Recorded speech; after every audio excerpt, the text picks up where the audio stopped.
Hello and welcome to The Gaggle, where we challenge and, if necessary, destroy media narratives. I'm George Szamuely. With me today, of course, is co-founder of The Gaggle, Peter Lavelle. So, Peter, Vladimir Putin and Donald Trump have been linked for several years, largely kind of bogus, fraudulent, non-existent links, but nonetheless, in the public mind, they've been linked. But now they are linked by a particular ties which come through on Friday. The International Criminal Court in The Hague issued an arrest warrant against President Putin on the charges of abduction of children from Ukraine. There was no indictment. There was just an arrest warrant and an assertion, a press release claiming that Russia had been kidnapping children from Ukraine, shipping them off to Russia. And of course, all the usual crowd, the Human Rights Brigade, was celebrating accountability. Leaders can no longer escape from their crimes. In the meantime, Donald Trump has let it be known that he expects to be arrested on Tuesday because an indictment has been issued against him by the Manhattan DA's office. We talked about this last week, a theory of the case that was just so bizarre, we couldn't quite understand it. And it's looking like other legal scholars don't seem to be able to understand it. So Jonathan Turley has said that this just makes absolutely no sense. Alan Dershowitz has said no sense. However, I mean, the two cases are linked because this is lawfare. In other words, how you use the criminal justice system in order to go after your enemies. Now, of course, all these indictments and arrest warrants have no legal worth. I mean, the International Criminal Court has no legal validity whatsoever. Nonetheless, it serves the public relations purpose of demonizing the target. And of course, what they're trying to do is to limit the President Putin's travel plan, so that wherever he can go anywhere, and lo and behold, he can be arrested. And the same thing goes with Trump. And in both cases, this is the first of several indictments. I mean, this is not going to just end this week. They're going to be more and more and more of these indictments as part of this demonization process. It's kind of very chilling, but this is where we are. I mean, this is where the total abuse of the criminal justice system to go after one's political adversaries. This is today's West. What's your take, Peter? Well, yeah, exactly. The indictment, Donald Trump is indicted. No former president has ever been indicted. I mean, this must be serious. I mean, they wouldn't indict him unless there was some there. That's exactly what, it's so frivolous. I'm sorry, everyone. I think George is one of the smartest guys I've ever met. Okay. And I like to compare myself to his intelligence, but I can't make heads or tails of this indictment. Oh, I read it. I don't understand it. Whatsoever. Okay. I mean, what I get from it is that Donald Trump ripped himself off. That's what it sounds like. He ripped himself off. Exactly. I mean, the theory of the case is he paid off an extortionist. So it's like this woman was an extortionist, porn actress, claimed she had an affair. This was a nuisance suit. Trump acted as many celebrities act when they're confronted by nuisance suits. He decided to just pay her off. It was done by his lawyer, whatever legal advisor, Michael Cohen. And then Trump made good on this payment out of his own pocket. Presumably, he was acting according to legal advice, which was said to him, this is the way to handle nuisance suits. You go through a lawyer, and then you reimburse your lawyer. But then they said, but this was he was tabulated as a legal expense, whereas in fact it's a business expense. And so therefore he was doing some sort of violating campaign law. This is the part where I don't get how it violates a campaign law. It has nothing to do with the federal law. It has nothing to do with the state law. Right. Okay. And you know what, everyone? If you run for political office, I can guarantee you can have Alan Dershowitz right next to your side, and you will violate election campaign laws. Yeah. Okay. Everybody, because it's so complicated. Okay. Also, okay, the second half here is, Putin is indicted. No, he's not, but that's what people are going to say. Okay, that's the whole point. Like Nuremberg. Well, Nuremberg was a serious affair, very ominous. Okay, again, making these connect. That's all they want to do is make connections. George is absolutely right. These are they're very frivolous. It's lawfare. It's for public consumption. It's for bombast. Okay, and other than that, and it's always going to be. But he was indicted. They both were indicted. That's right. And that's how it's going to be played over and over and over again. And it'll be very easy to do because George and I are very fastidious here. When people mention historical events like Suez of 56 or Munich in 38, a lot of people in the media get it wrong. They get things upside down, inverted. They get the wrong date, sometimes the wrong people. Okay, but this is something it'll be easy to digest. Okay, it'll slip right down through your gullet. Okay, and for a good number of people in the elites, this is exactly what they want you to believe. Okay, to destroy and tarnish reputations of others.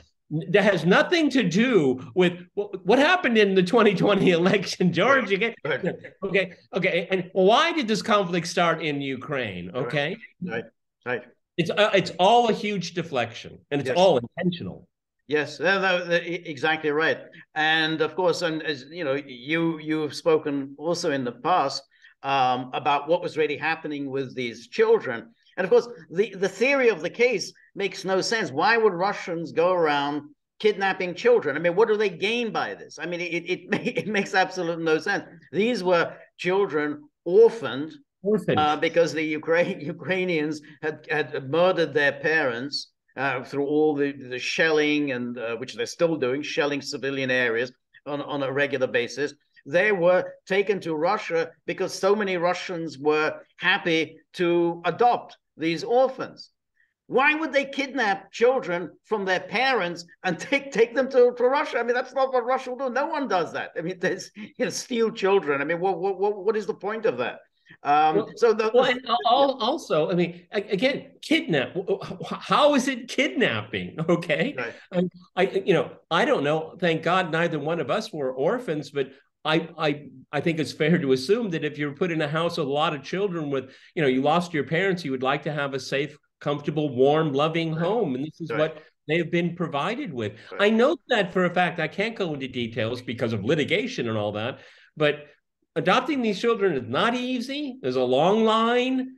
People are really checked out here to be able to adopt, and people want to. And from what I understand, I'm not a native-born Russian, but adopting children is not kind of a long tradition here. But for the victims of these families in the Donbass, which is visceral for this country, is that these children need to be taken care of. They've been traumatized. They've been through enough. Okay, and to have the ICC say kidnapping. And there was no evidence shown, George. None. A claim was made, but they've given no evidence whatsoever, except for the Ukrainian authorities. Well, I'm sorry, that's not enough. Yeah. And one sad aspect of it is I remember the time when it used to be the fashionable thing in the West was to go to Russia and adopt orphans from Russia. And I think as Stephen Cohen explain what was the reason for this. Well, there are many parents who want to adopt children, but unfortunately, they want to adopt white children, and there just aren't enough white children to adopt in the United States and in Europe, but there was in Russia, and that's why there was such a huge demand to adopt children from Russia. But some of them were abused, and then after the the sanctions, that accountant, the Browder accountant, right? Magnitsky. Magnitsky. After the Magnitsky Act, Putin said that's it, no more adoptions. So I mean, you could say that was a kind of an abduction. I mean, these were just essentially Western tourists coming to Russia, sniffing out, where are there some children? And George, just a caveat there, a lot of these people wouldn't be able to adopt children in America, and they thought it would be easier. And it was at a certain point of time, easier to adopt children. And then when they realized some of these families that they abused these children they adopted, then they changed their mind. Okay. I on a visit, getting my passport renewed, the visiting room was packed, and it was all people adopting children. And I just thought, I wonder if you'd be allowed to adopt in America. I'll leave it at that. I think that's a very that's a very good point. Exactly. There was so the rules would be much easier in Russia, but it's what kind of, and that's the whole point. Now, what they've done with this arrest warrant, which is, again, the arrest warrant itself is based entirely on the claims of Zelensky and his gang. That's it. I mean, they've done no investigation. They've not, they haven't had any control over the Donbass since 2014. Right. Exactly. And this claim has been repeatedly made by Zelensky about this abduction of children. And so this is it. This is what they're basing it on. Itself is kind of bizarre, because after all, hey, you're saving the lives of children, and you're not killing children. I mean, you're saving their lives, but they've chosen to draw a line in the sand on this one.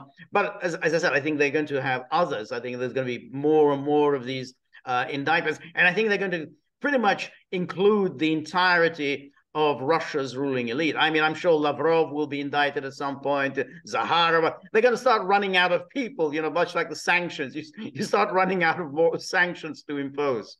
So, explain this to me. So it's okay for the Kiev regime to shell children in the Donbass. Exactly. But it's not okay for these children to be given refuge. Right.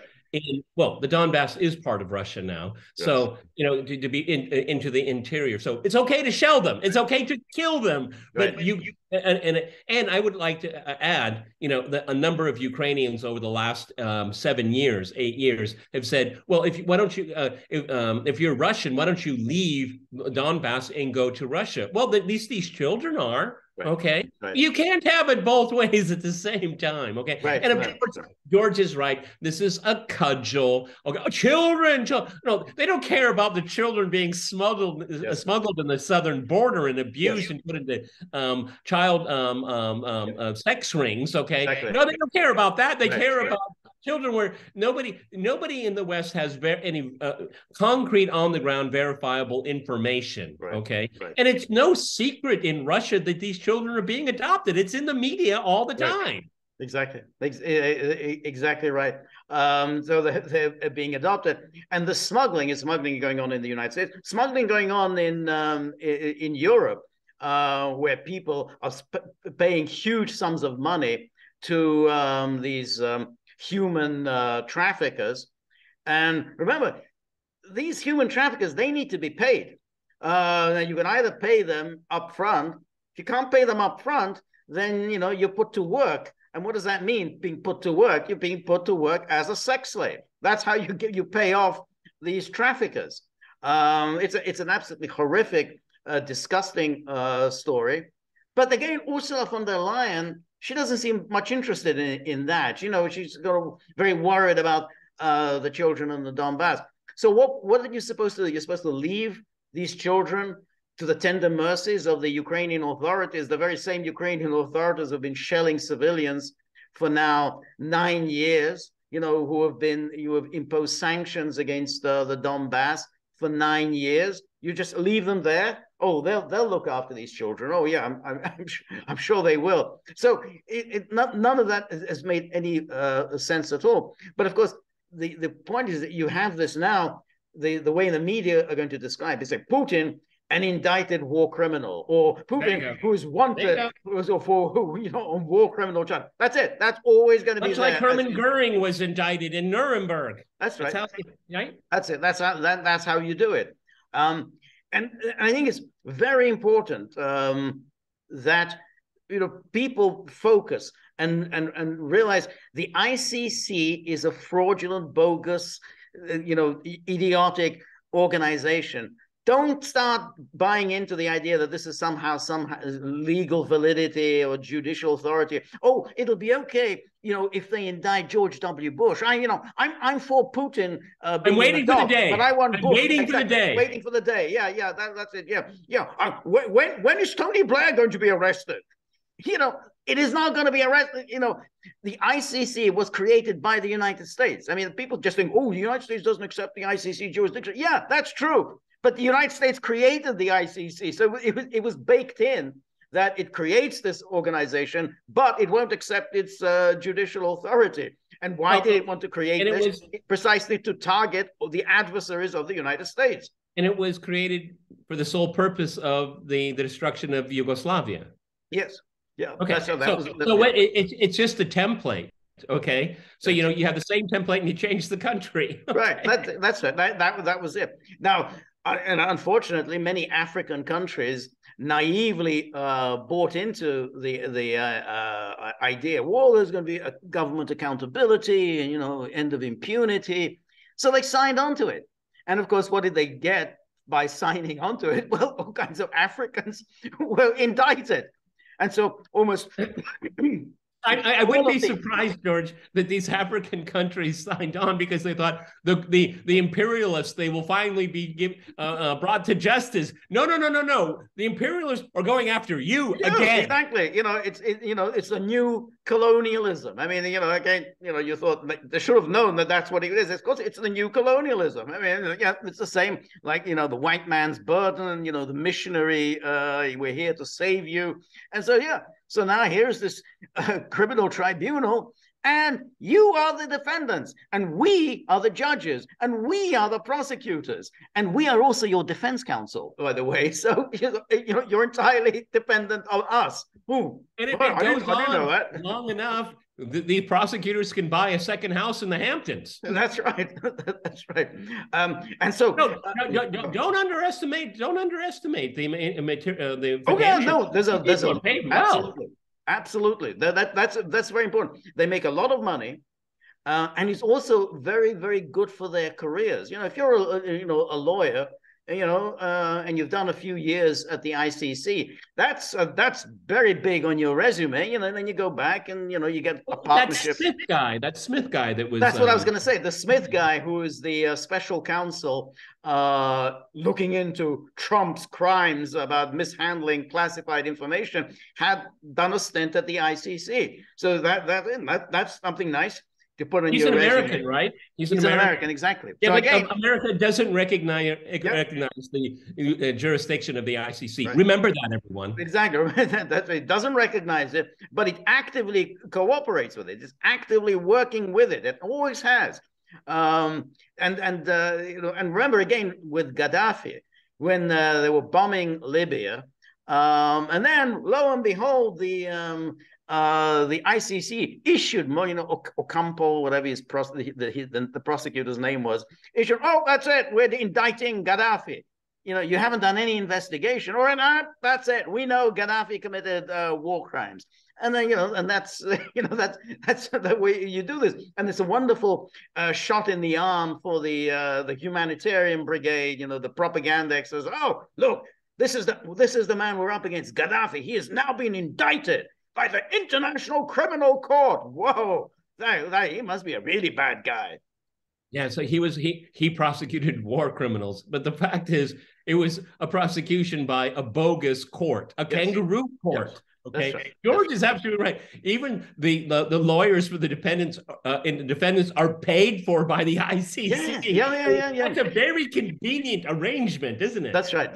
And it's also important to remember that if you're a defense counsel and you apply for a job at the ICC, they're not just going to hire you.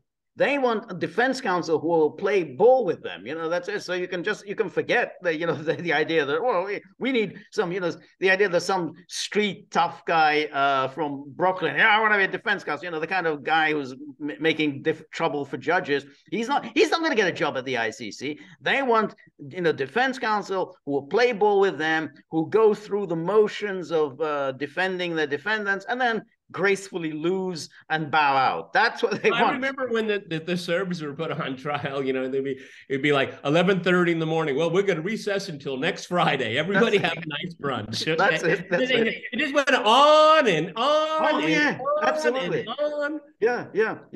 And that, exactly. They're very much not overworked because it's a huge budget. So they have a large staff, and they have young people who want to build their resumes. They work very happy to work on the staff of the ICC, and they do it all. And the judges, exactly. Monday 11:30 a.m. I think it's time to knock off till Friday. And Friday, it was always half day, so we'll just knock off till Friday. And of course, hopefully, the tribunal will be held in some wonderful scenic Italian village. Okay. Yeah. I wouldn't want these court proceedings get in the way of my sightseeing. That's right. So, but it is a kangaroo court. So it goes through all of the procedures. The judges all wear these, they wear uniforms, like that. And then they all sit there, 3 judges, looking very sage. And then, they're shuffling papers around, no one knows what these papers are, we have a motion, let's submit your motion. Do you have a response to this motion? Yes, we have a response to this motion. And they all kind of going through this whole procedure. Yes, well, what about an interlocutory motion? Here's the interlocutory motion. And it looks like some serious legal judicial work is being done here. Nothing of the sort. It's a kangaroo court. The whole point of a kangaroo court is that it goes through the motions. It's the first level of punishment for the defendant, the boredom. Yeah, that's right. That's it. But you're sitting exactly as a defendant, and you think, well, there's some serious work going on here. I mean, they're all going through his motions, and then in the defense counsel, and then, what about the amici, the friends of the court? What do they have a motion? Yeah, well, we have a motion. And so suddenly there's piles and piles of paper kind of piling up, but it's still a kangaroo court. I mean, if you're going through the motions, but the outcome is already known and predetermined, then that's it. That's just a kangaroo court. But they're pretending that this is a serious court. So that's why all of these, these responsible statecraft, anti-interventionist, anti-imperialist types, they have to get out of the idea of looking at the ICC as anything other than just simply a tool of, Western domination of the world. Just think about it, George. They get this thing set up. It's like a career for some people. Yeah. Wow. Yeah.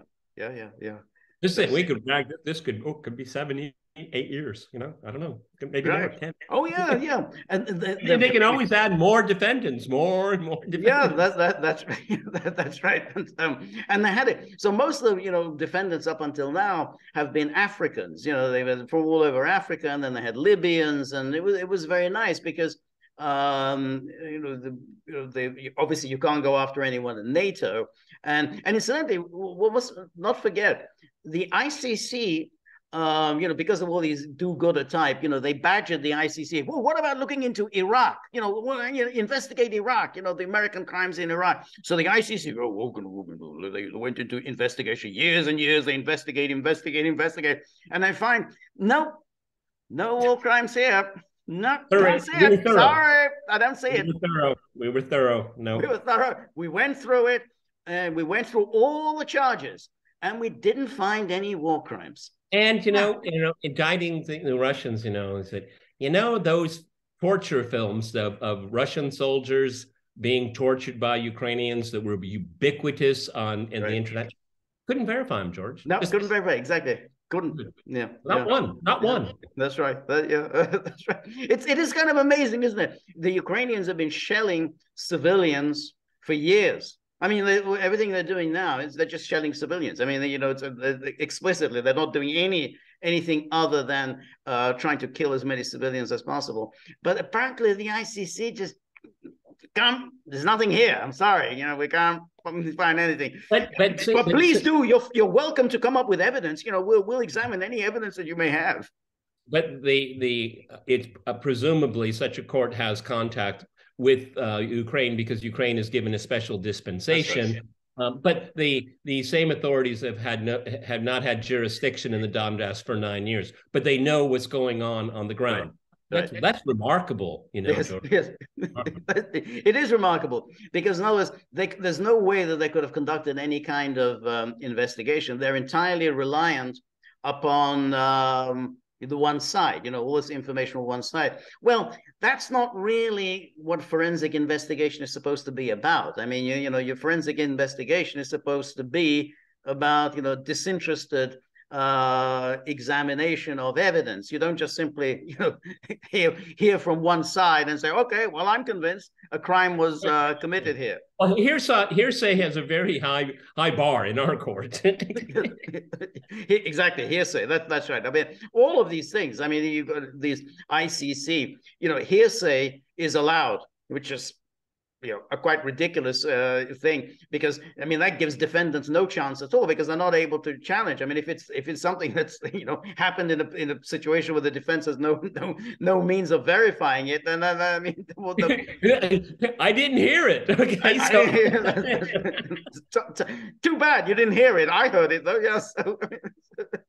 But well, yeah, at least 3 other people that knew 2 other people 5 years ago heard it from someone. That's right. Heard it from someone. Yeah. I mean, that's right. And I heard it from someone. Yeah, I know about a friend of mine. He was tortured. And he told me that these Russians, they were just cursing us. They were torturing me and so on. Okay, that sounds good. That sounds compelling evidence. So all of it. So there are no jury there, and also, there's no bail there, so it's not like you can go in and they'll, you get temporary release until trial. No. No Sam Bankman-Fried treatment. No, you don't. Yeah, exactly. Go stay with your wealthy parents, on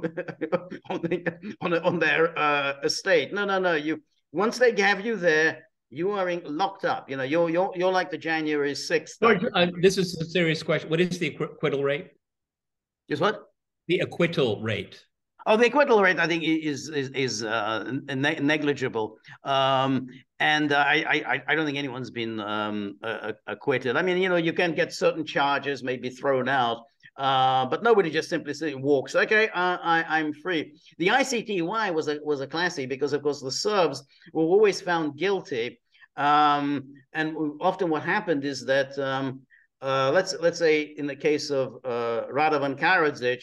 He's found guilty of genocide. The court sentences him to 40 years in prison, which for a quite elderly man is already effectively a life sentence. But the prosecutor appealed that. They said, that's too light. That's too, lenient. I want a life sentence.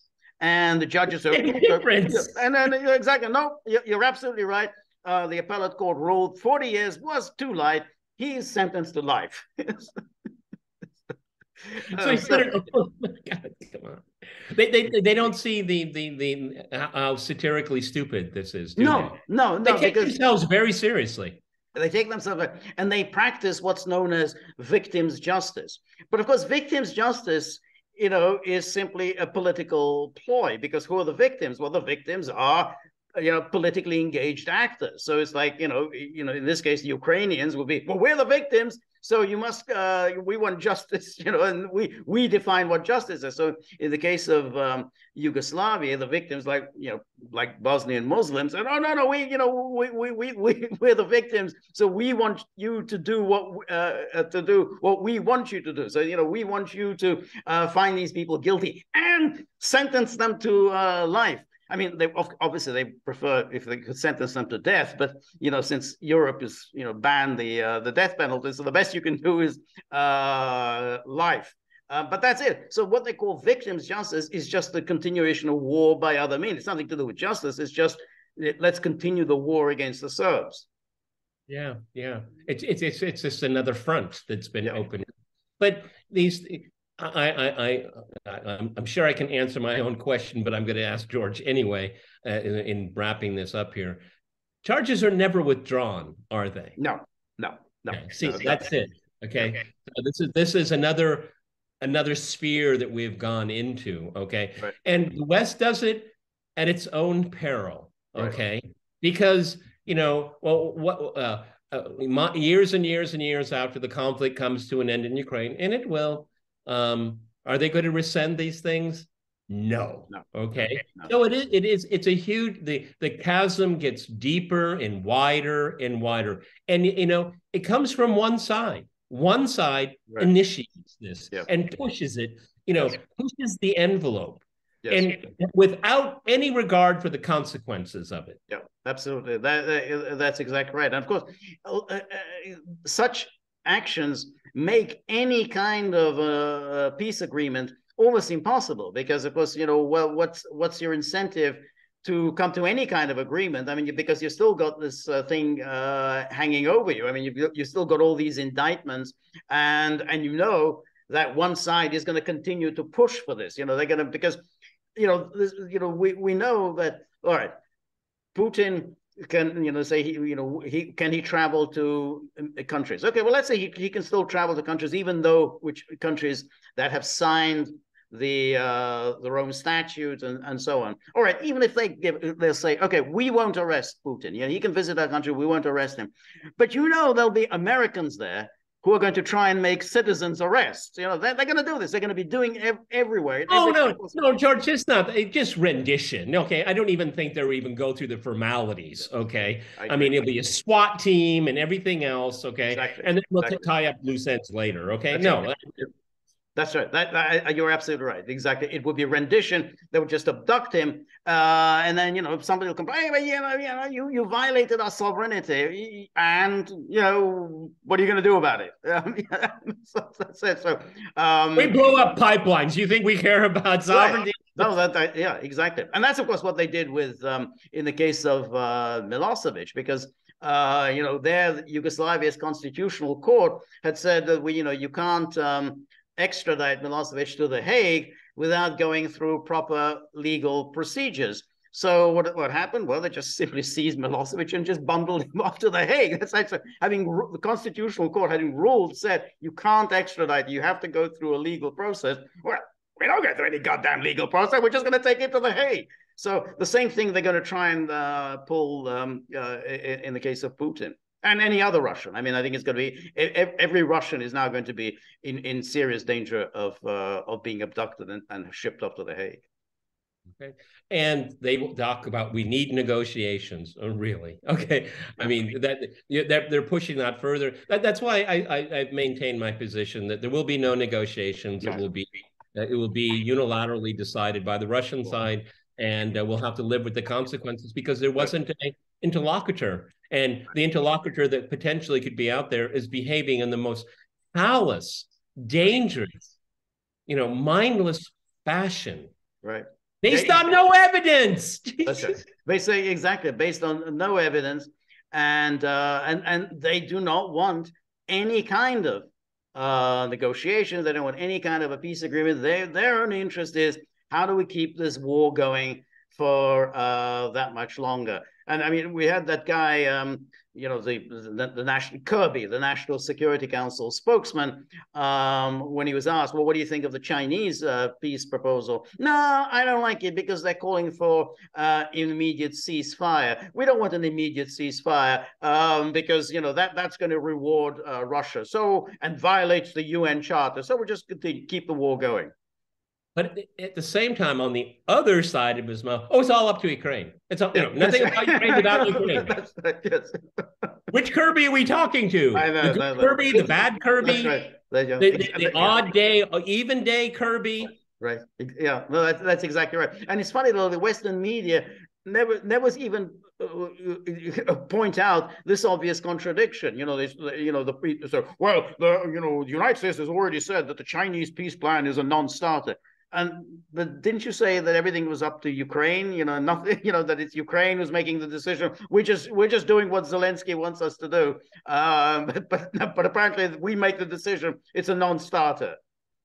That's where we stand right now.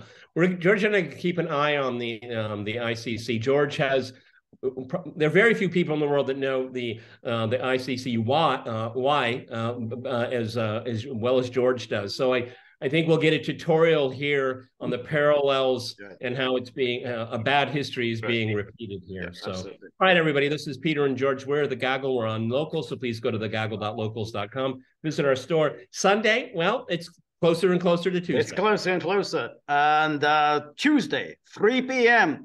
Eastern Time. It's time for my Locals live stream. Come with comments, criticisms, suggestions. Everything is welcome. And on the way out the door, think about little buddy. Think about that tip jar. He's very litigious. And so when he hears discussions about courts, he's suddenly thinking, "Hey, maybe I can make some kind of a citizen's arrest." But he wouldn't mind a house of the Hamptons, I can guarantee. That's right. So we don't want Buddy enforcing any kind of citizen's arrest. So if you have a few bob in your pocket, whip them out, dunk them in his tip jar. That'll keep him happy. We're very grateful for all of your help and friendship and support. The more you're able to donate, the more of these videos we can make, the more of these, more we can improve the technology, and above all, we can keep Buddy away from the courts, which is very dangerous. So remember, if you like the Gaggle, please like, share, and subscribe. See you soon. Bye.